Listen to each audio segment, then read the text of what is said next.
que tu me confirmes que l'écran est visible? Ok, super. On va pouvoir donc débuter cette présentation donc Trend Micro autour de la solution Vision One et notamment et spécifiquement donc la partie Network Security. Donc voilà, pour information, cette présentation va durer à peu près 1 heure. Durant cette heure, donc je vais prendre la parole au départ pour pouvoir présenter un petit peu la solution Trend Micro, les intérêts de la solution, notamment autour de la solution Network. Donc 20 minutes de présentation et ensuite je suis accompagné de Tanguy Bagati, qui est notre expert Trend Micro autour des solutions de sécurité et des solutions donc réseau. Donc pendant 20 minutes, une présentation de différents slides qui vont nous permettre de comprendre un petit peu la philosophie de la solution. Et ensuite, par la suite, donc Tanguy prendra la main et nous présentera un petit peu la solution pour rendre un petit peu visuel l'ensemble du coup des remontées d'informations qui sont assez intéressantes. Donc quelques informations assez utiles. C'est vrai qu'on parle de la partie network, puisque du coup en début d'année, Trend Micro donc a reçu du coup de la part du Gartner une recommandation indiquant que la solution NDR est une solution voilà assez performante, une solution qui permet de récupérer des informations très utiles sur la partie réseau qui est assez souvent, j'allais dire, négligée de la part de nos différents prestataires. Et quelques informations aussi utiles autour de la solution Trend Micro, puisque Trend Micro est un leader de cybersécurité, comme vous pouvez le constater.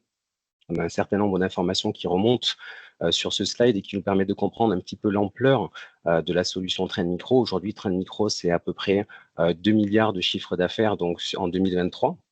On va être sur des statistiques à peu près identiques en 2024. On a pas mal de reconnaissances, comme je vous le précisais, autour du Gartner, notamment sur la partie réseau, mais pas que. Et donc, dans l'ensemble des slides qui vont défiler sur la fin, notamment du coup de ces différents slides, je me permettrai donc de vous montrer quelques petites reconnaissances du marché, notamment du MITRE, qui sont notamment voilà, des organismes indépendants et qui vont nous permettre en effet de mettre en évidence que c'est j'allais dire un bulldozer. Aujourd'hui, Trend Micro, c'est vraiment un leader du marché dans tout ce qui est cyber. Ils sont premiers autour de la protection des différents clouds. Ils sont leaders dans dans les solutions XDR. Même chose pour la partie EPP. Ils ont aussi du coup une très bonne connaissance autour des IPS. DPS comme c'est indiqué, quelques slides aussi assez intéressants qui nous permettront de comprendre que dans le domaine de la vulnérabilité, aujourd'hui Trend Micro est très reconnu. Voilà, on pourra voir par la suite que approximativement 60% des vulnérabilités au niveau mondial sont détectées par les équipes de Trend Micro. Donc voilà, ils sont assez présents sur pas mal de sujets de cybersécurité.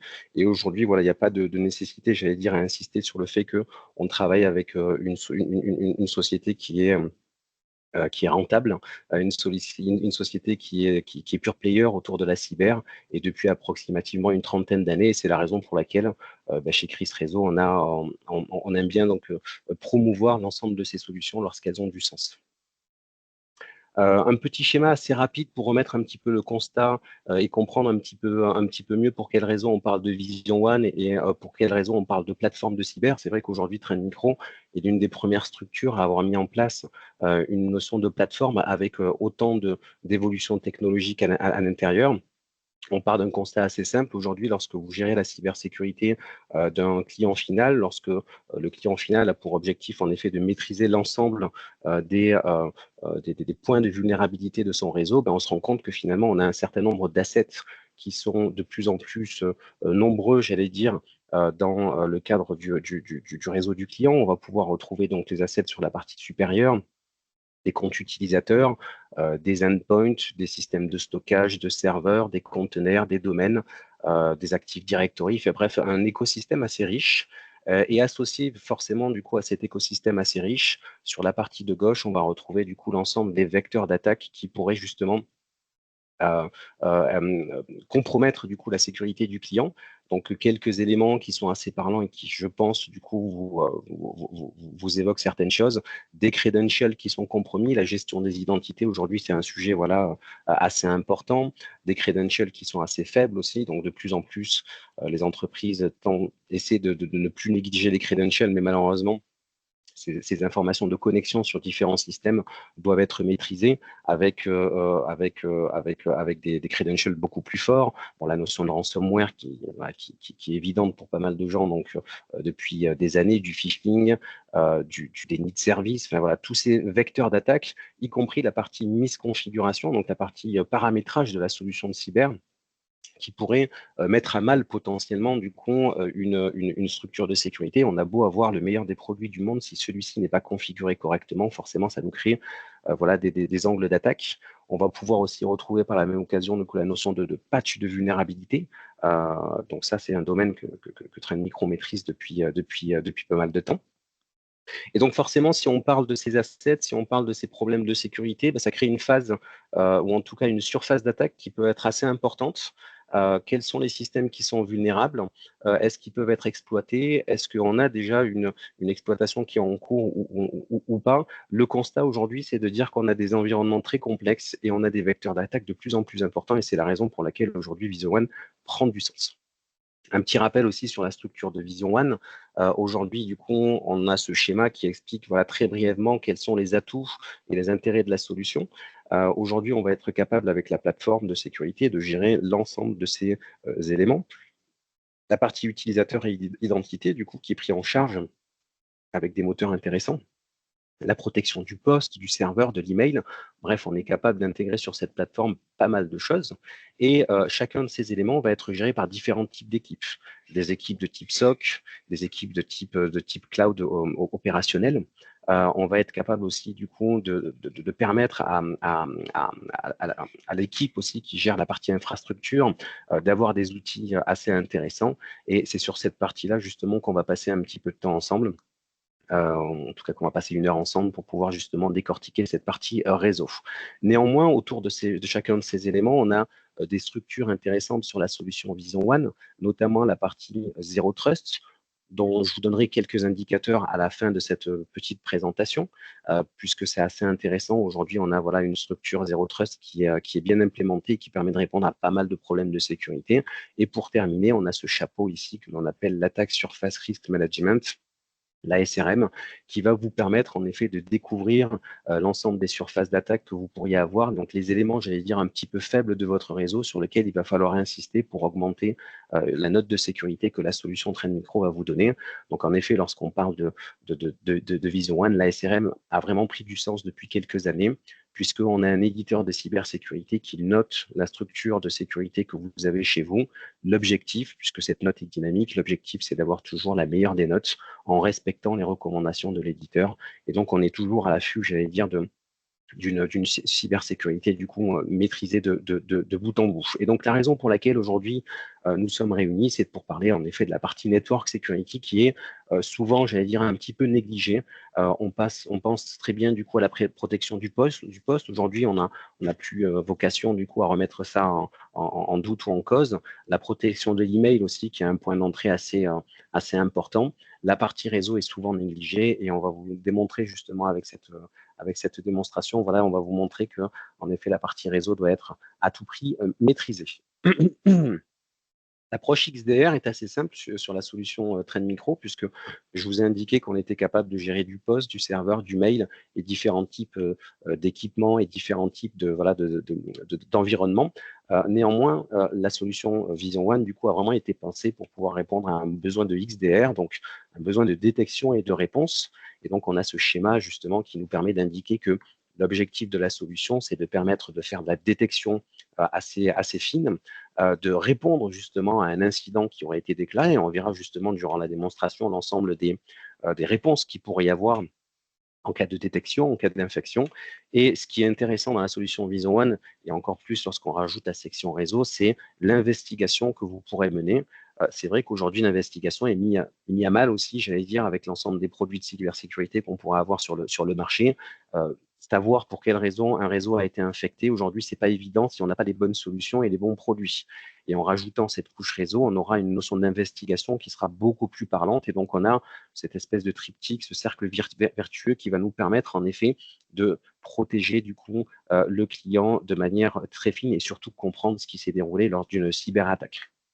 Pour pouvoir répondre à l'ensemble de de ces détections et de ces différents incidents, on verra aussi par la suite, lors de la présentation, qu'on a aussi ce que l'on appelle des playbooks. Donc les playbooks, le terme nous indique que l'on va pouvoir finalement définir un scénario de réaction suite à un incident. J'ai été infecté, derrière, le système doit me protéger, c'est une évidence en temps réel, et en plus de ça, il va pouvoir donc boucher ou en tout cas limiter l'attaque que vous pourriez subir en isolant par exemple une machine, en supprimant un email frauduleux, en bloquant une URL, en bloquant une IP, et tout ça de manière strictement automatique. Donc l'objectif en effet du côté automatique va vous permettre en effet de gagner du temps, de gagner de la facilité d'administration, et finalement vous rassurer au quotidien sur cette structure du coup Vision One qui lorsqu'elle est automatisée, permet vraiment de répondre de manière très très fine à aux attaques que vous pourriez subir. Un dernier élément qui n'est pas négligeable lorsqu'on parle justement d'approche XDR, c'est qu'on a une notion aussi de third party. Donc, on le verra aussi lors de la démonstration. On pourra intégrer un certain nombre d'outils d'éditeurs tiers, les plus connus du marché, Palo Alto, Checkpoint, des solutions comme Azure, qui pourront être intégrées justement à cette philosophie XDR pour pouvoir du coup lire des informations, récupérer, collecter des informations et finalement avoir un moteur et en tout cas une base de données ou ce qu'on appelle le lac de données de la solution Vision One beaucoup plus fin. Et donc finalement, on crée une structure assez forte. L'objectif, malgré tout, aujourd'hui, c'est de rappeler la solution et la plateforme Vision One, mais surtout de rappeler qu'en rajoutant une protection réseau, on ira beaucoup plus loin. Donc, qu'est-ce que c'est cette protection réseau? Donc, aujourd'hui, on parle des solutions de Deep Discovery qui sont potentiellement des appliances physiques ou des VM. De plus en plus de clients partent sur de la VM pour pouvoir en effet collecter l'ensemble de ces informations. L'objectif de ces boîtiers ou de ces VM, c'est de récupérer l'ensemble du trafic réseau. On ne se cantonne plus à travailler uniquement que sur du poste, du serveur ou de la messagerie. On récupère vraiment l'ensemble du trafic qui va circuler, qui va se balader sur votre réseau, puisque dans ce trafic réseau, on pourra identifier notamment des communications assez particulières, des communications CNC, certains types d'attaques, du malware, etc., etc. L'intérêt aussi de ces fameuses VM ou sandbox, ou appliance physique, pardon, c'est de vous permettre aussi d'avoir ce que l'on appelle des custom sandbox, ou en tout cas de la sandbox. Donc, en effet, en cas d'éléments suspicieux sur le réseau, on va être capable de le faire détonner sur une machine virtuelle qui a pour objectif d'exécuter le fichier qui semble suspicieux, et derrière, du coup, d'obtenir une note et vous indiquer si en effet le fichier ou la connexion, l'IP, l'URL qui a été constatée sur le réseau est dangereuse ou pas.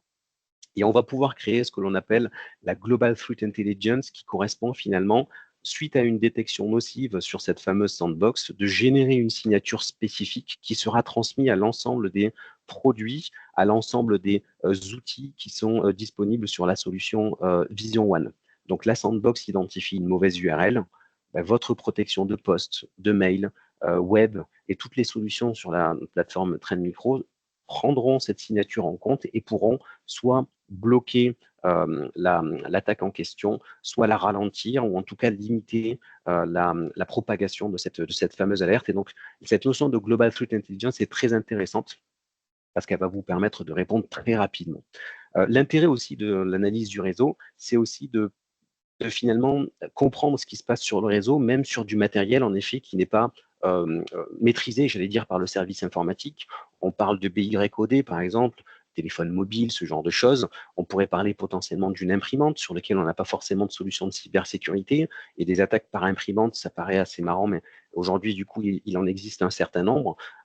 Les nouveaux matériaux qui apparaissent sur le réseau, typiquement un utilisateur qui va se connecter à une borne Wi-Fi, mais qui n'est pas forcément autorisé à se connecter, parce que d'une manière ou d'une autre, il a pu récupérer des credentials. L'intérêt de la partie réseau, c'est de vous remonter l'ensemble de ces éléments, l'ensemble de ces machines, l'ensemble de ces outils qui traverseraient votre réseau, mais qui n'auraient pas réellement de sens. On verra un petit peu plus tard, en effet, que l'outil va vous permettre de noter chacun des éléments sur votre réseau, et ça va vous permettre, par la même occasion, de comprendre ce qui se déroule sur le réseau.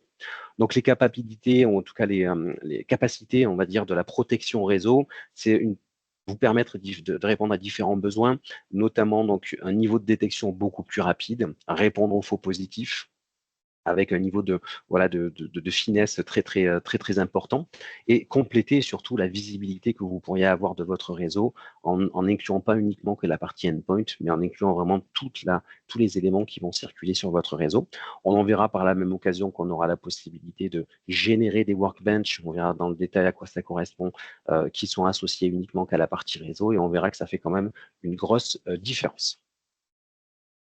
Pour rappel, comment fonctionne du coup l'intégration des sons de réseau avec la solution Vision One? Alors que l'on ait de la protection de poste, de cloud, mail ou web, l'ensemble des éléments de télémétrie vont remonter dans ce qu'on appelle un lac de données. Donc dans la solution Vision One, ce que va faire le Network Sensor, c'est exactement et strictement la même chose. L'ensemble du trafic qui a été signifié, qui a été récupéré par ces fameuses sondes, va être transmis dans le lac de données, et on imagine justement ce que l'on va obtenir dans cette fameuse base de données, des éléments voilà, assez importants qui vont être triés, qui vont être analysés avec des méthodes un petit peu spécifiques. Donc l'objectif, c'est de récupérer un maximum de données, d'utiliser et de sweeper, donc de balayer cette fameuse base de données à la recherche d'indicateurs particuliers, type IOC. On va utiliser du machine learning et des filtres Vision One très spécifiques pour rechercher justement un élément qui ne serait pas cohérent. Donc un botnet typiquement qui se balade sur le réseau ne peut pas échapper à la visibilité justement d'un sensor type network. Une analyse, et en fonction de la détection, on va nous rendre visible sur la console Vision One l'ensemble du chemin d'attaque. Le schéma d'attaque sera visible sur la solution Vision One grâce à ce qu'on appelle l'output, voilà, le Workbench Alert, qui va nous rendre visible sous forme de graphe, sous forme d'arbre, un certain nombre d'informations qui vont nous permettre de comprendre quel était l'objectif de l'attaquant, par où est rentrée la fameuse menace, etc., etc. Donc l'objectif en effet de la solution Vision One, c'est de comprendre ce qui s'est déroulé. On le verra un petit peu par la suite, chacun de ces éléments qui représentent ce fameux graphe ont du sens. On va pouvoir retrouver des requêtes HTTP, des URL, des IP, des hashes de fichiers, et surtout on va pouvoir comprendre l'interaction que chacun de ces éléments possède les uns avec les autres. Vous aurez un schéma assez parlant par la suite. Quelque chose de très intéressant aussi, et c'est vraiment pour moi le point le plus fort du coup sur la détection autour de la partie réseau, c'est vous avez un schéma ici, enfin en tout cas une ligne de temps qui va nous indiquer un petit peu comment s'est déroulée une attaque le 20 octobre. On a découvert avec la solution Deep Discovery qu'une URL, en effet, qui a été classifiée comme étant dangereuse, est détectée le 20 octobre. L'intérêt de la solution Deep Discovery, du coup, c'est de pouvoir stocker tout ce qui s'est déroulé dans le passé et de nous expliquer que finalement, le premier accès suite à cette fameuse menace, qui est juste une détection, mais finalement, il y a quelque chose de plus complexe derrière, le 13 août, une première détection a été faite sur le réseau. Des communications CNC ont été vues sur le réseau. Donc voilà, ce qu'on appelle le CNC, ce sont voilà, ces fameux domaines dans lesquels on va avoir des attaquants qui ont pour objectif d'envoyer des commandes sur des machines qui sont malheureusement infectées. L'infection a duré quelques mois, donc du mois d'août jusqu'au mois d'octobre, et c'est au mois d'octobre qu'on a eu une première détection.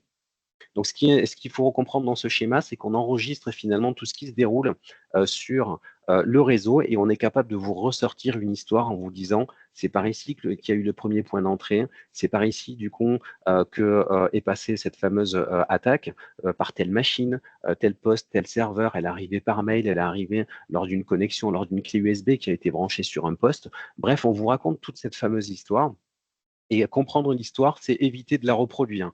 Si on sait que c'est du filtrage d'URL et que celui-ci aurait dû bloquer telle ou telle URL, on va être capable peut-être d'améliorer notre protection face aux attaques web. Donc, le fait de connaître finalement l'histoire nous permettra d'éviter de reproduire ces erreurs du passé.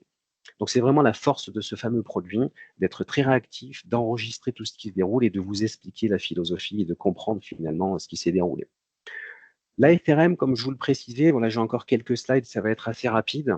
L'ASRM, comme je vous l'ai indiqué, c'est l'attaque surface risk management qui va noter finalement votre entreprise et vous indiquer pour quelles raisons votre entreprise a un bon score ou au contraire un mauvais score. On a sur la partie de droite l'ensemble des éléments qui sont pris en compte lors de, voilà, de la soumission à cette note. Donc, on a une note de 81 qui nous indique en effet qu'on a un niveau de risque assez élevé. Et la raison pour laquelle on a ce niveau de risque, c'est que chacun de ces éléments, finalement, est mal maîtrisé. Donc, en effet, on a beaucoup de vulnérabilités, on a des comptes qui ont été compromis, on a eu des détections. Bref, on a un certain nombre d'informations qui vont influer sur cette note et l'objectif, encore une fois, c'est de diminuer au maximum cette fameuse note. La partie réseau est très influente forcément sur ce score puisqu'elle aura un niveau de détection assez important. L'SRM, comme je vous le précisais, va nous permettre de découvrir un certain nombre d'éléments sur le réseau. Mon collègue Tanguy, du coup, vous permettra voilà, de mieux le visualiser, mais globalement, sur la partie de droite, on va obtenir du coup l'ensemble des machines qui ont été découvertes sur le réseau, celles qui sont réellement protégées avec des agents, celles qui sont potentiellement à risque parce que non connues du bataillon, et puis on peut même avoir du coup la variation sur les 30 derniers jours. Ce n'est pas normal d'avoir X machines nouvelles sur le réseau sur un laps de temps aussi court. Donc, ça va nous mettre en évidence le fait que ces machines n'ont rien à faire sur le réseau. Une chose intéressante, c'est que lorsque je vous parlais tout à l'heure de détection réseau avec une activité et un comportement anormal, voici le type d'événement qui va déclencher une alerte et qui va vous alerter. L'utilisation d'une IP de connexion qui n'est pas usual ou en tout cas qui n'est pas habituelle, l'utilisation voilà, du réseau sur des horaires de travail qui n'ont pas de sens, sur des jours d'ailleurs qui n'ont pas de sens, un device non reconnu sur le réseau puisqu'il a jamais été connu, l'accès à un serveur du coup inconnu aussi par la même occasion, l'utilisation du routeur, enfin ou du système de connexion Tor aussi qui n'a pas de sens aussi sur un réseau, un trafic intense, enfin bref, on va pouvoir avoir différentes remontées d'informations qui vont vous alerter et potentiellement vous éviter justement une attaque. Il faut savoir aujourd'hui que les attaques prennent beaucoup de temps avant voilà, de compromettre un réseau complet. Ça peut prendre énormément de temps et l'objectif du Deep Discovery, c'est de vous faire gagner du temps pour éviter que cette attaque soit trop importante. Au niveau de la démo, ça je laisserai du coup mon collègue Tanguy vous en parler. Voilà, on a quelques graphes très intéressants dans la démonstration qui va pas tarder, qui nous explique un petit peu à travers ce dashboard avec des liens cliquables. Voilà, on peut retrouver des informations très simplement. Le workbench qui sera détaillé aussi par la même occasion par mon collègue Tanguy. Une chose très intéressante aussi par la même occasion dans la démonstration que va nous faire notre collègue, on pourra visualiser avec un bouton de lecture toute une phase d'attaque pour comprendre par où est passé le trafic, quelles sont les machines qui ont été infectées, etc., etc. Une vue un peu plus précise au niveau de l'EDR qui va nous permettre de comprendre quels sont les services qui ont été impactés lors d'une attaque, si ce sont des services classiques, standards, gérés par Microsoft ou pas. On va pouvoir visualiser chacun de ces process et avoir une action dessus, de blacklist, etc. Donc, on va avoir voilà, quelque chose d'intéressant lors de cette fameuse démonstration. On fera un petit tour aussi au niveau des playbooks pour indiquer qu'on peut automatiser un certain nombre de choses, automatiser des gestions de vulnérabilité, des scripts, définir de quelle manière on va pouvoir isoler une machine, supprimer un email. On verra que dans la partie automatisation de ces fameux scénarios, on pourra faire des choses assez intéressantes. Cette partie démonstration aussi, du coup, qui sera pris en charge par mon collègue, on verra en effet que tout est cliquable. On peut faire de la prise de main à distance sur les machines pour avoir un détail un peu plus intéressant, rajouter dans la notion de réponse des IP dans une blocklist, forcer un utilisateur à se déconnecter ou faire en sorte que celui-ci reset son mot de passe, puisqu'on sait gérer aussi du coup l'ensemble des utilisateurs qui sont sur le réseau. Bref, on peut faire énormément de choses au niveau de cette console Vision One. Alors, je terminerai juste avec une dernière chose, du coup, pour faire un petit peu de teasing. Mon collègue Tanguy, par la suite, du coup, va mettre en évidence une chose assez intéressante, notamment, du coup, l'avènement, j'allais dire, de l'intelligence artificielle. Aujourd'hui, on en a un petit peu dans tous les sens. Et il faut reconnaître que la solution Trend Micro est très intéressante. Comme vous avez pu le constater, elle est assez complexe, cette solution Vision One, et a été rajoutée sur cette fameuse console, du coup, la possibilité de faire appel à ce que l'on appelle un compagnon. Et le compagnon, c'est l'intelligence artificielle de Trend Micro, faite par Trend Micro, pour répondre aux problèmes de cybersécurité. Donc, on le mettra en évidence par la suite avec des exemples assez concrets. On verra qu'on peut faire appel à cette intelligence artificielle qui s'appelle le compagnon pour nous aider à comprendre ce qui s'est déroulé lors d'une cyberattaque, quelles sont les prochaines étapes que je dois suivre, comment récupérer un log qui va me prouver ce qui s'est déroulé, générer un email qui me permettra en effet de prévenir le client avec un certain nombre d'informations à l'intérieur. La notion de compagnon est très intéressante et elle a du sens. Le petit teasing dont je voulais vous parler par la suite, c'est que on a la possibilité autour de la solution Vision One de contrôler aussi du coup l'ensemble de vos clients et les accès que vos clients pourraient avoir à destination de ces intelligences artificielles dites publiques, donc les plus connues, ChatGPT, Copilot, etc. Donc, on a un certain nombre du coup d'IA qui sont utilisés par l'ensemble des clients et aujourd'hui, c'est un fléau pour l'ensemble de nos partenaires, l'ensemble de nos clients, puisque des données confidentielles pourraient être transmises par vos clients à destination justement de ces intelligences artificielles. Donc aujourd'hui, Trend Micro, comme ils sont assez précurseurs dans la notion de cybersécurité, ils ont déjà englobé voilà, cette gestion et cette prise en charge de l'intelligence artificielle avec ce que l'on appelle donc le ZTNA, donc le Zero Trust. Donc le Zero Trust, c'est vous donner la possibilité de contrôler des utilisateurs, des applications spécifiques, de la géolocalisation, un risque de score par utilisateur, par device, et en fonction de tout ce contexte, définir si l'utilisateur a le droit ou pas d'accéder à une ressource. La notion de public AI, comme je vous l'ai précisé, ou même des private AI, hein, donc on peut avoir en interne certaines intelligences artificielles qui pourraient être utilisées donc en interne par l'ensemble des clients, voilà, c'est un contexte assez parlant. Aujourd'hui, du coup, l'intelligence artificielle fait partie de notre quotidien, elle le sera de plus en plus dans les années qui vont arriver. Pouvoir contrôler justement ces AI pour être sûr qu'il n'y a pas de perte de données confidentielles de l'entreprise, être sûr qu'on ne divulgue pas certaines informations, être sûr qu'on ne perd pas voilà, la maîtrise finalement de notre quotidien. Il faut savoir qu'avec ce fameux ZTNA qui fait partie de la solution Trend Micro Vision One, on pourra bloquer un utilisateur pour qu'il ne puisse pas justement accéder à ces IA comme ChatGPT ou autres. Dans la notion d'access policy, on verra qu'on pourra faire beaucoup plus, hein, vérifier du coup les comptes utilisateurs, définir les heures de connexion, vérifier si un antivirus est présent sur une machine ou pas, s'il est à jour. Et en fonction de l'ensemble de ces critères, on pourra définir en effet si un utilisateur peut accéder ou pas à une application. Donc on a intégré dans la solution Vision One notre propre intelligence artificielle qui est vraiment très pertinente pour nous aider à comprendre ce qui s'est déroulé au niveau cybersécurité chez notre client. Et par la même occasion, à l'inverse, on est capable de contrôler le client pour éviter qu'il utilise de la mauvaise manière, en tout cas, ces fameuses intelligences artificielles qui sont publiques ou privées. Donc très intéressant, voilà, le sujet est très intéressant. Ce que je vous propose de faire, s'il n'y a pas de questions, je vérifie rapidement au niveau du chat s'il n'y a pas de questions. Ce que je vous propose de faire, donc, c'est de basculer sur la partie démonstration. N'hésitez pas, je serai toujours connecté au niveau du chat. Si vous avez des questions un peu plus précises, je me permettrai d'y répondre à travers le chat. Toute remarque est utile à prendre.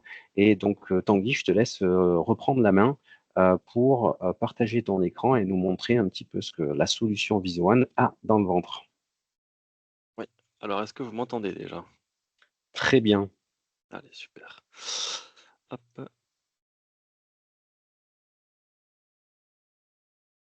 Est-ce que vous voyez mon écran? Super. Hop.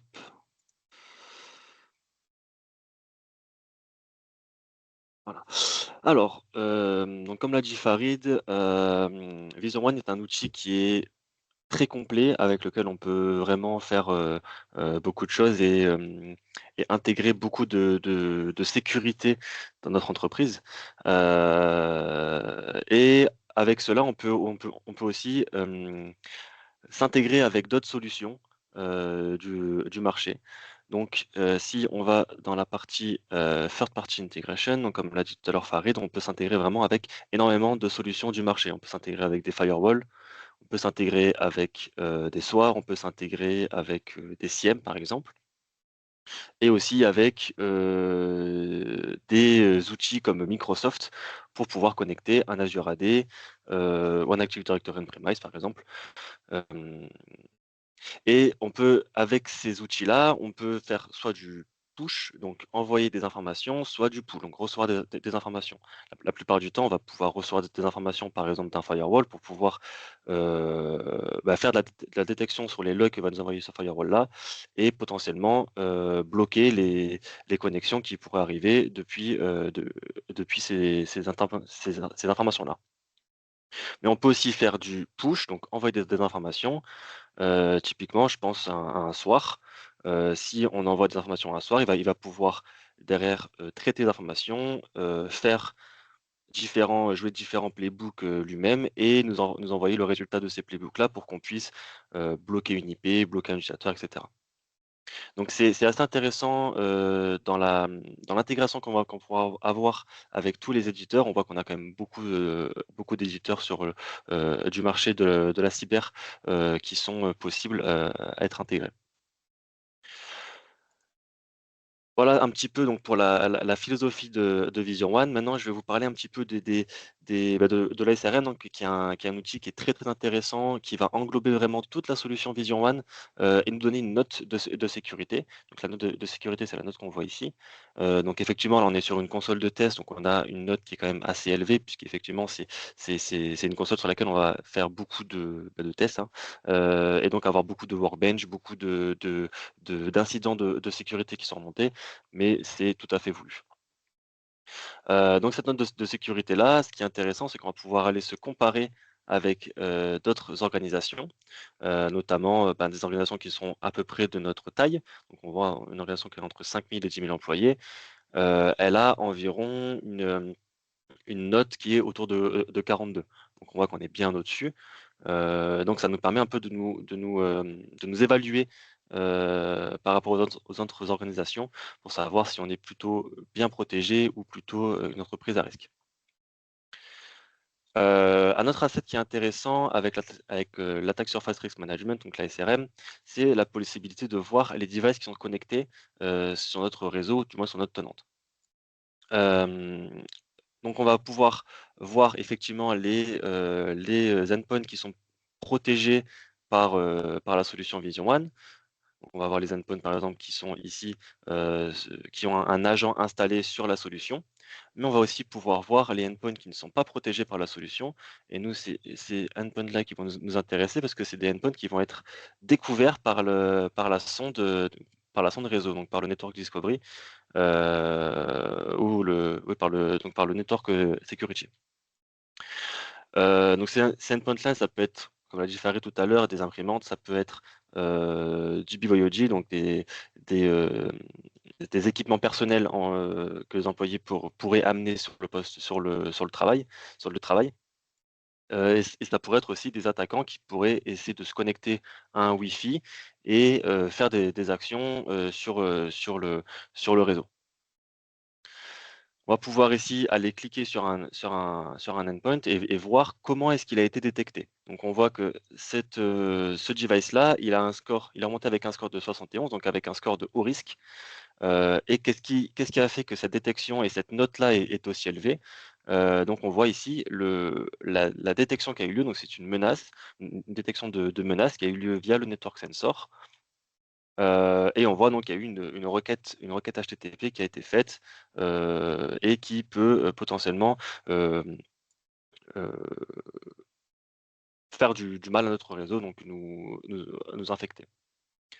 Donc là, on a uniquement les détections qui sont à risque, mais on va pouvoir aussi voir des détections qui sont à risque un peu plus bas, que cette détection-là.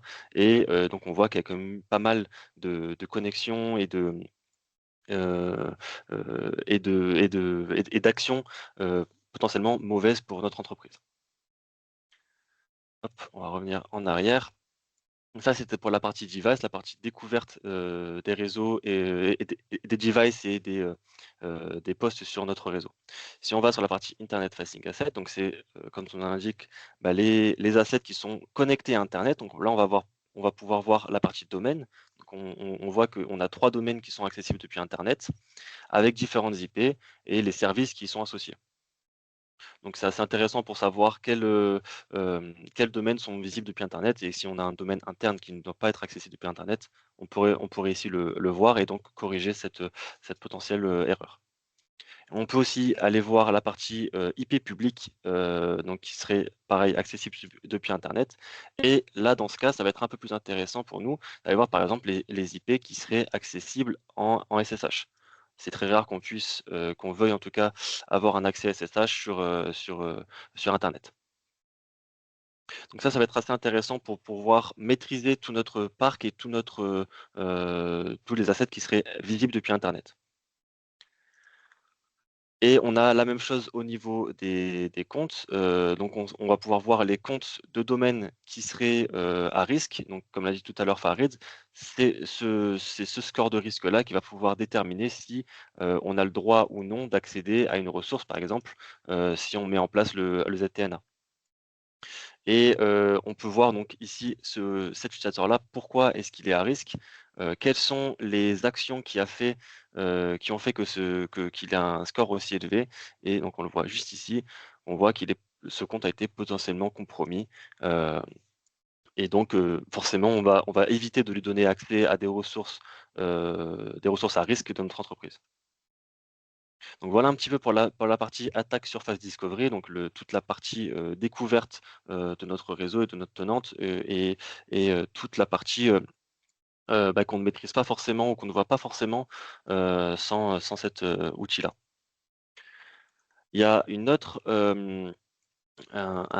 autre outil qui est utile avec, l'attaque surface risk management, c'est l'operation dashboard. L'operation dashboard, c'est un outil qui va nous permettre de détailler vraiment notre note. Comme l'a dit tout à l'heure Farid, on va avoir tous ces petits, enfin, on a ce camembert-là avec chaque note sur chaque outil, chaque asset qui est connecté à notre Vision One. Donc on va pouvoir voir par exemple sur la partie XDR détection que sur une note de 73, qu'on a sur notre entreprise, ben, on a 29 qui sont dus à la partie XDR détection. Si on clique dessus, on va pouvoir voir les workbench, donc qui ont été créés. Donc les workbench, c'est un ensemble d'événements, qui a été détecté par Vision One, et ces événements-là, ils ont tous été corrélés pour créer donc un arbre et un schéma d'attaque pour mieux comprendre ce que l'attaquant a voulu faire sur notre réseau, et donc pouvoir au mieux, contrer ou boucher les trous par lesquels il aurait pu passer. Si on va sur la partie vulnérabilité, on va pouvoir aussi aller voir les vulnérabilités qui sont, exploitables sur notre réseau, et quels sont les devices qui sont, par exemple, vulnérables. Donc si on prend cette vulnérabilité-là, on va voir que c'est une CVE qui date de 2023. On peut voir, que c'est une vulnérabilité qui a été remédiée via une mise à jour Windows. Donc on voit les assets qui sont, potentiellement vulnérables à cette CVE-là. Et si on clique sur la partie device ici, on va pouvoir voir, quels devices sont affectés par cette vulnérabilité-là. Et donc ça nous permet derrière d'aller pouvoir faire les mises à jour sur ces assets-là, et corriger les CVE qui sont associés. Si on revient sur la partie XDR détection, on va pouvoir aller cliquer ici sur un workbench, qui va nous emmener donc sur la partie workbench, donc toutes les événements de sécurité qui a eu lieu sur cette attaque-là, donc tout ce que l'attaquant a pu faire sur notre réseau, à partir de ce workbench-là. Donc on voit qu'on a tout ce schéma-là, et on peut voir ici les différents, assets, les différents endpoints qui ont été impactés. Donc on voit qu'on a 2 endpoints ici, donc 2 IP ici, qui ont été impactés, et d'autres endpoints par ici.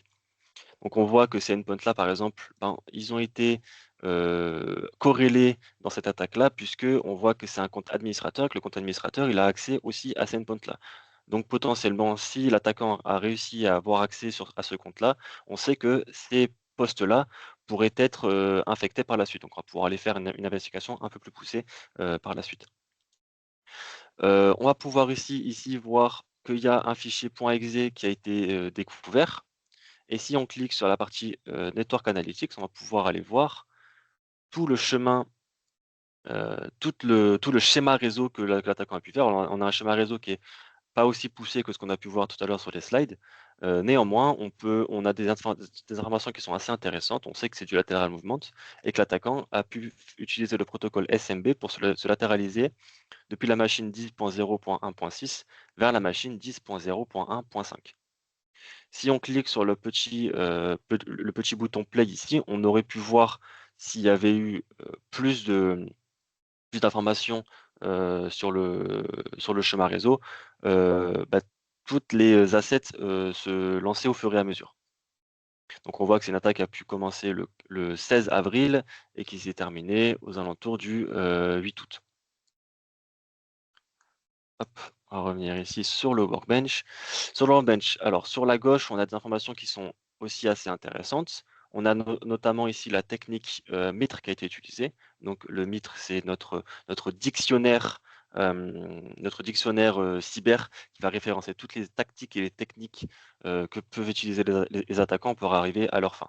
Donc si on clique sur le petit sur la technique MITRE qui a été utilisée, ça nous redirige donc vers une page. Effectivement, Vision One nous protège un petit peu des liens extérieurs. Il nous dit: «Attention, vous sortez», donc c'est un peu à vos risques et périls. Donc là, on sait que c'est le site de Mitre, il n'y a pas de problème, on peut, cliquer pour pouvoir y aller et on arrive sur la page, de la technique Mitre, et on peut donc aller voir les différentes informations qui nous intéressent, comprendre un peu mieux, la technique et pouvoir potentiellement y remédier. Si on revient donc encore une fois sur le workbench, on va pouvoir aller voir ici la détection, donc la règle qui a détecté cette menace-là. Donc on voit que c'est une règle qui a été détectée, qui a été créée pour le ransomware Logbit et on voit quelle est la source de la détection. Donc on voit que c'est le Trend Micro Deep Discovery Inspector, donc finalement notre network sensor. Donc ce qui veut dire que cette attaque-là n'aurait pas pu être découverte, autrement qu'avec un network sensor. Effectivement, si on veut maintenant pouvoir remédier à cette attaque-là, bah, qu'est-ce qu'on va pouvoir faire? On va pouvoir aller, par exemple, faire un clic droit sur notre machine et faire toutes ces, exécutions-là de réponse. Alors là, on a un accès en lecture seule puisque c'est une console qui nous est prêtée par TrendVision, par, Trendmicro pour pouvoir tester la solution et pouvoir faire des démonstrations. Donc on n'a pas la possibilité d'aller cliquer dessus. Néanmoins, on peut voir toutes les actions qui sont possibles sur une machine. Donc on peut, bah, exécuter un playbook, on va voir tout à l'heure. On peut, faire du remote shell, donc prendre la main sur la machine et pouvoir faire des actions sur la machine et on peut aussi et surtout, ajouter à la blocklist. Donc là, on va ajouter l'IP de la machine à la blocklist. Ça veut dire que sur, tout le tenant Vision One, tous les assets qui sont connectés à ce tenant-là vont voir cette IP-là comme bloquée, comme dans les listes noires et donc vont couper toutes les communications qu'il pourrait y avoir avec cette machine-là, du moins avec cette IP-là.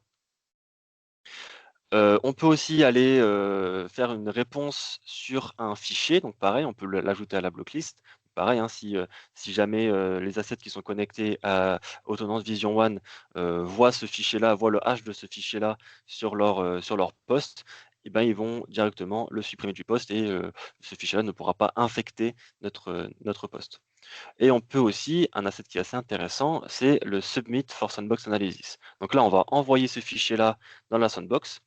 Alors soit via, là c'est via la sandbox, de Vision One, mais on a aussi la possibilité sur le network sensor d'envoyer automatiquement un fichier en sandbox et sur le Deep Discovery donc le boîtier physique de l'envoyer en sandbox, interne donc c'est le Deep Discovery qui fera lui-même, l'analyse, sandbox du fichier. Donc si on se tourne vers la partie sandbox, hop. Donc on a la possibilité sur la sandbox de pouvoir mettre, directement à la main un fichier dans la sandbox. Donc on le voit juste ici. Donc là pareil, hein, on a juste un accès en lecture seule, donc on n'a pas la possibilité de pouvoir en mettre un. Et on voit ici les différents, fichiers qui auraient pu être mis déjà en sandbox. Et si on clique sur un fichier, sur le rapport d'un fichier, on va pouvoir aller voir le rapport que nous renvoie Vision One sur ce qu'il a pu voir sur le fichier. Donc là, on voit que c'est un fichier qui n'a pas été, qui n'est pas menaçant. On peut venir ici télécharger le PDF et une fois qu'on télécharge le PDF, on va pouvoir essayer, l'envoyer à notre client, par exemple, pour pour lui faire un rapport de la menace qui aurait pu planer sur son entreprise. Donc là, effectivement, il n'y a pas de menace, donc on peut lui envoyer, mais on n'a pas c'est pas très intéressant. Si on a vu une menace qui a été détectée, on aurait pu voir les tactiques mitres et les techniques mitres qui ont été utilisées par l'attaquant, tout ce que le fichier aurait pu faire comme action sur notre poste. Donc on aurait pu voir les CMD qui auraient été lancés, les commandes qui auraient été lancées via le CMD, les différentes, si c'est un ransomware par exemple, le chiffrement qu'il aurait pu avoir sur la machine, etc. Et à la fin, on a aussi une capture d'écran de la VM donc, qui est utilisée. Donc là, on voit que ici, par exemple, ce fichier a été utilisé sur 2 VM, donc sur une Windows 10 et une Windows 11. Et on a donc une capture d'écran de ces VM-là à la fin pour voir. On sait que par exemple, les ransomware, souvent, ils vont changer le fond d'écran avec donc l'adresse Bitcoin pour envoyer donc la rançon pour récupérer nos données. Donc là, on peut le voir sur la capture d'écran. Hop, donc on va revenir en arrière et aller sur la partie Dashboard and Report. Donc c'est une partie assez intéressante, notamment puisque on peut avoir des dashboards personnalisés. Donc c'est vraiment des dashboards qui sont personnalisés pour chaque personne. Et donc on sait que si on a plusieurs personnes qui vont pouvoir venir se connecter sur la plateforme Vision One pour X ou Y raison, par exemple si on a un SOC, voilà, on sait qu'on est donc on est le manager du SOC, on dirige notre équipe SOC. On va pouvoir venir ici cliquer sur notre dashboard SOC Management Center. Donc ça, c'est des dashboards qu'il faut créer, hein, donc on peut mettre vraiment ce qu'on veut dans les dashboards. Et on va pouvoir voir donc pour chaque analyste SOC, quels sont donc les cas qui lui sont attribués. Donc un cas, c'est quand on a un workbench, on peut créer un cas et l'affecter à quelqu'un, donc pour que cette personne-là puisse analyser le workbench et en tirer des conclusions. Donc on voit donc pour chaque personne quels sont les cas qui lui sont attribués, quels sont les cas qui lui restent à faire et les cas sur lesquels il doit encore travailler.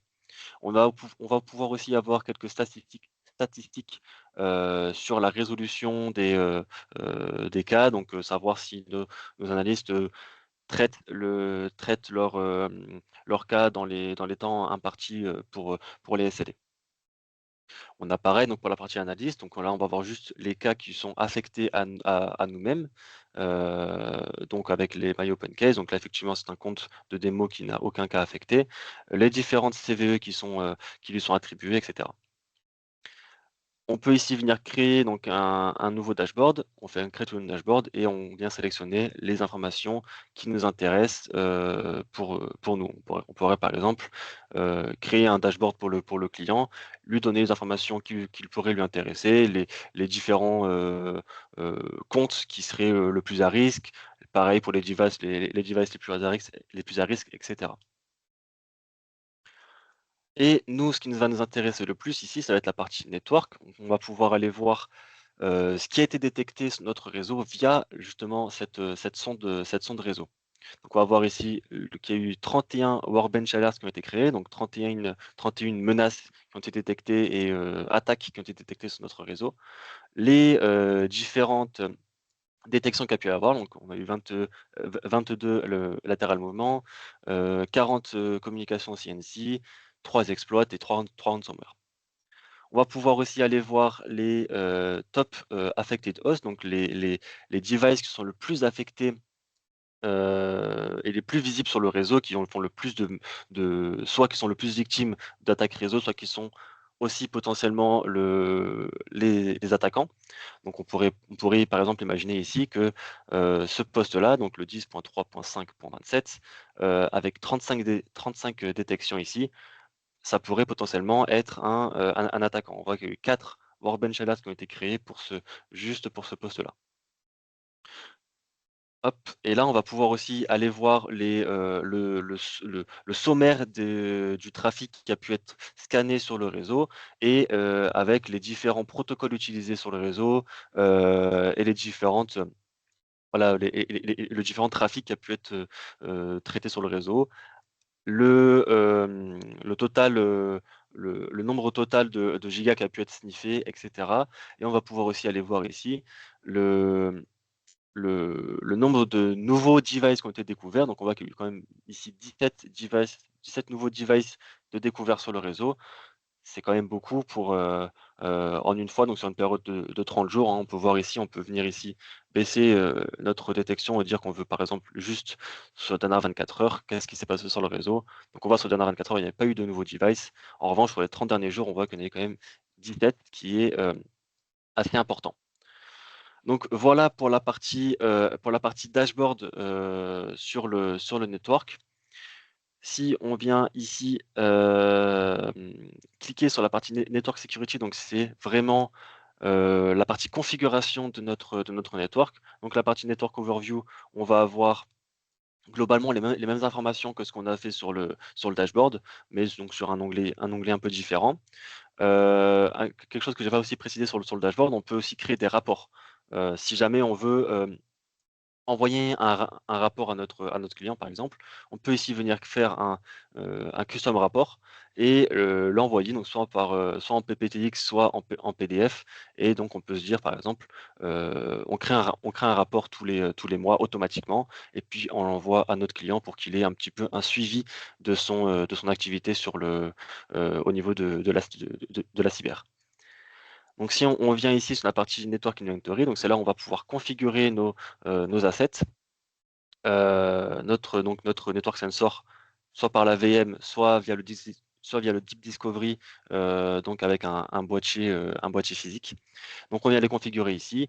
On va pouvoir venir ici, soit connecter notre appliance si c'est un Deep Discovery, et si on est sur un Virtual Sensor, venir télécharger notre fichier et puis l'implémenter dans notre hyperviseur, qu'on aurait donc du VMware, du Azure, et cetera, du AWS. Et la dernière partie, ça va être, l'avant-dernière partie que je vais vouloir parler, c'est la partie Security Playbook. Donc on va pouvoir venir ici créer des playbooks.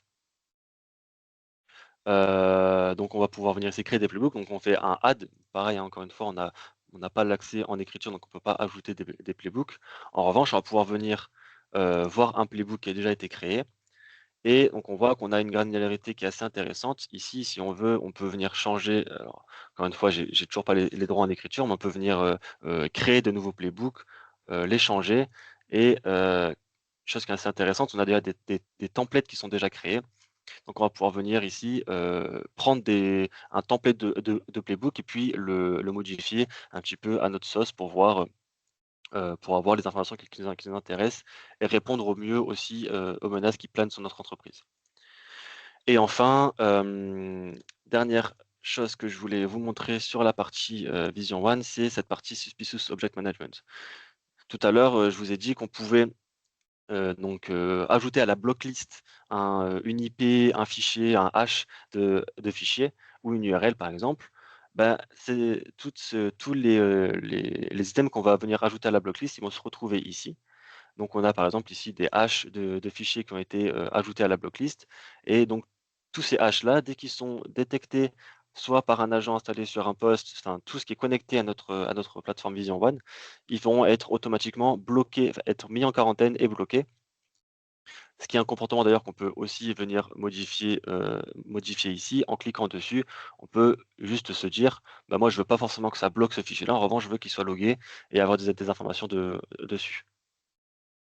On a ici aussi la petite roue crantée pour voir, pour dire, ben, moi je veux que mes domaines que je mets en blocklist, je veux que les domaines qui sont en low soient logués. Par contre, je veux que les domaines qui soient, en catégorie high, donc en catégorie, menaçante, je veux qu'eux, ils soient tous bloqués. On a vraiment une granularité, on peut vraiment faire, vraiment une customisation de notre plateforme et des items qui seraient bloqués sur notre tenante, Vision One. Voilà pour, la démonstration de la plateforme. Je ne sais pas s'il y a des questions qui ont été posées sur le chat. Si je reviens, j'en vois pas. N'hésitez pas, hein, surtout à poser des questions.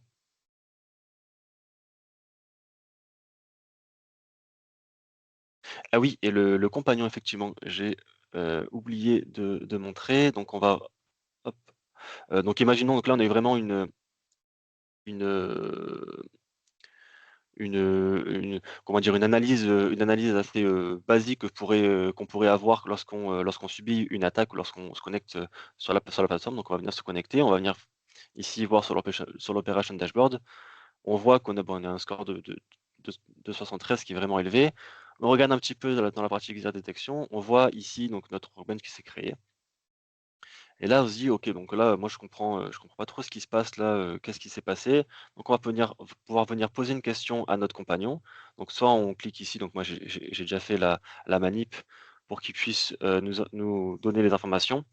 Donc on vient lui poser la question: «Provide me an explanation of this workbench alert». Et là, il va nous dire: «Voilà, donc sur ce workbench là, bah, il s'est passé telle chose à telle heure, il y a eu tel compte qui a été compromis, tel host, sont dans ce workbench-là, les indicateurs, et cetera. Ensuite, on lui dit: «Bah, OK, mais qu'est-ce que moi je pourrais faire après, pour pouvoir résoudre, et répondre à cet incident-là?» Donc on lui pose la question, il nous dit: «Ben, le mieux à faire, ce serait d'isoler en premier, dans un premier temps, d'isoler les endpoints qui seraient affectés, d'avoir une investigation un peu plus poussée, par la suite, de faire une revue sur l'access control, et cetera». Donc il nous donne vraiment, donc en 5 étapes, les 5 étapes clés à avoir une fois qu'on a subi cette attaque-là. Et enfin on lui dit: «Ben, OK, maintenant, j'aimerais que tu m'écrives un mail, donc pour le client, en lui indiquant qu'on a détecté une menace, une activité, malicieuse sur son réseau, et qui devrait donc, attendre, de nos réponses, prochainement». Et on lui dit aussi, parce qu'effectivement la langue première du compagnon, c'est l'anglais, mais on peut lui dire de traduire ce mail-là en français pour, bah, ne même pas avoir nous à derrière à se casser la tête pour pouvoir traduire le mail. Il le fait automatiquement en lui disant: «Voilà, signe-moi le mail, en, support Chris Réseau», par exemple. Donc il va nous traduire le mail, chaque propriétaire de l'actif, voilà, et cetera. Et donc ce qui c'était vraiment une aide vraiment précieuse dans la compréhension déjà du workbench, parce que c'est vrai que le workbench est quand même assez lourd comme ça à comprendre. Il faut savoir ce qui s'est passé, et cetera. Il faut quand même des compétences assez, évoluées en cyber, même si c'est quand même assez facile d'aller se balader sur la console et de comprendre globalement ce qui s'est passé. Mais il nous aide vraiment dans la compréhension d'un workbench. Et il nous aide aussi donc pour pouvoir écrire un mail, heu, très rapidement et assez facilement.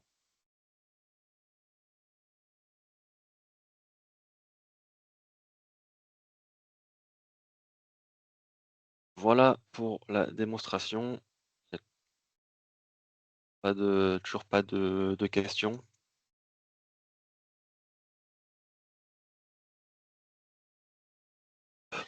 Super, du coup, ben, merci pour cette présentation de la solution. Donc, comme vous pouvez le constater, je regarde quand même malgré tout s'il y a des questions au niveau du chat et il semblerait que le discours soit clair. Donc, ben, comme vous avez pu le constater, alors déjà une petite particularité, arriver à faire tenir autant d'informations sur 1 heure de temps, c'est pas évident.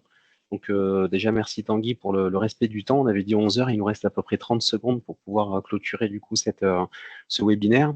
Une solution qui est très complète, pardon, et qui permet en effet de répondre à énormément de besoins. Donc au vu de la connaissance que l'on a du marché de la cyber, c'est super agréable donc, de travailler avec des solutions aussi performantes qui vont être capables de répondre vraiment à énormément de besoins.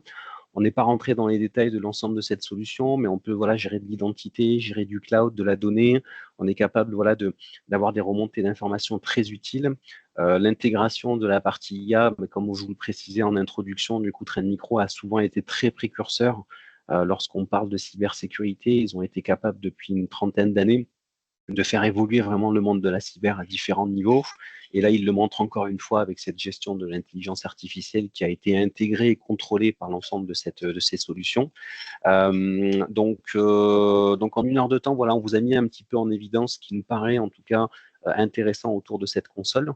L'objectif, encore une fois, c'est de vous donner l'envie d'aller un petit peu plus loin et de tester cette solution. Donc, n'hésitez pas à rentrer en contact avec les équipes de Chris si vous souhaitez aller un petit peu plus loin, si vous voulez tester la solution ou avoir des compléments d'information. Aujourd'hui, on croit vraiment à cette solution qui répond à énormément de besoins, comme je vous l'avais précisé. Donc, on fera des webinaires assez régulièrement sur les solutions du catalogue CRIS. Et donc, voilà, pour la semaine prochaine, on aura à peu près le même format, mais cette fois-ci dans un domaine un petit peu différent qui sera la mise en évidence du bastion. Donc, je vous ferai un petit mail récapitulatif dans lequel je vous glisserai donc la présentation, la vidéo en question pour pouvoir la regarder ou la fournir à l'ensemble des équipes qui travaillent dans la cyber au niveau de vos entreprises. Et puis encore une fois, voilà, n'hésitez pas à revenir vers les experts de Chris Réseau, que ce soit au niveau commercial ou technique. On pourra vous accompagner dans l'ensemble de vos projets. Merci à tous, merci Tanguy du coup pour cette présentation et puis à bientôt pour de nouveaux webinaires.